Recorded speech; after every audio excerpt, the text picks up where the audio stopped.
நீங்கள் வீடியோவில் பார்க்குற பச்சை மிளகா செடியெல்லாம் பார்த்தீங்கன்னா நடவு செஞ்சு ஒரு 3 நாள் ஆயிடுச்சு. இதை நடவு செஞ்சதுக்கப்புறம் இப்போ நம்ம ஹியூமிசால் கொடுக்க போகிறோம்.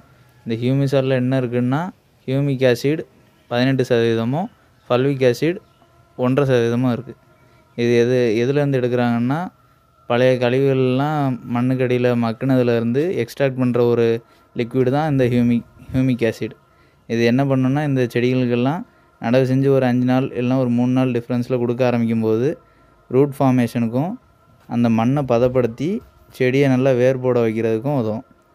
இது மட்டும் இல்லாமல் ஆல்ரெடி நடவு செஞ்ச செடிகளுக்கு வளர்ந்துட்டு இருக்கும்போது இதை கொடுக்கும்போது என்ன ஆகும்னா அதிகமாக க்ரோத் ஸ்பீடாக இருக்கும். சக்கர்ஸ் அதிகமாக எடுத்து கொப்பு அதிகமாக அடித்து க்ரோத் நல்லா ஸ்பீடாக இருக்கும். நியூட்ரியன்ஸ் அப்சர்வ் பண்ணுறதும் ஸ்பீடாக இருக்கும்.